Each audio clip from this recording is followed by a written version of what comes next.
This book came out in, I guess, late 2004, but officially 2005, when I had began, as I said, in 2002, writing these pieces and emailing them around. And then, at a certain point in time, people would respond, well, when is the book coming out?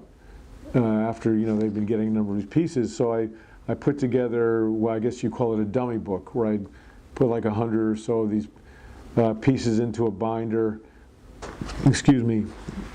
and tried shopping it around to different publishers, the Aperture and the photo book publishers, and most people said, well, you can't have photographs with writing. It's, it's an impure form. And so I said, well, people seem to like these, but it didn't happen. And then I had somewhere along the line, become friendly with a man named James Crump, who had a coffee table book company based in Santa Fe called Arena Editions.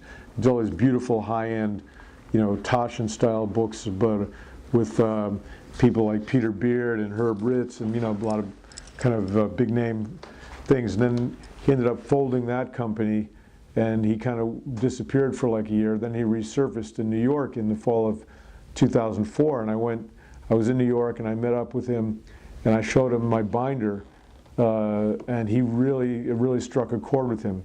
And he had been working with a small coffee table book company, and he said, okay, and he was actually getting ready to head off to the Frankfurt Book Fair.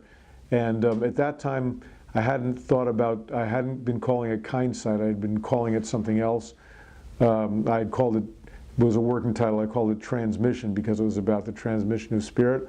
But as I was leaving James's office, which was right near Union Square Park, and I was walking through the streets, I thought somehow the Kindsight popped into my head, and I just said, oh, that's a great title. So that day actually was September 11th, 2004, so it was the 3rd anniversary of 9/11.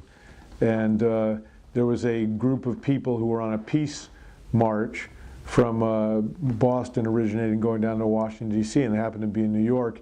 And so the children, a couple of children of the peace marchers had these little yellow glow sticks that they were simulating as candles, putting along the path of their procession. And so in the fading light, I asked 2 of the kids to hold them up like that, and I made that photo, and I said, that's a great photo. And we put it in the binder, and James took the binder off to the Frankfurt Book Fair, and the people there really took to it, because they liked, they liked the title Kindsight, because in German it's Kinsicht, and children, and it all kind of played together, and the light sticks kind of represented the Twin Towers. And so that was how this book originated, and it was, came out in like 2005, and I've been writing these pieces ever since then, even though I had planned to publish, volume 2 and volume 3 of the book several years ago. Because of my disease and my health situation and life and so forth, haven't done it yet, but I still plan on doing it.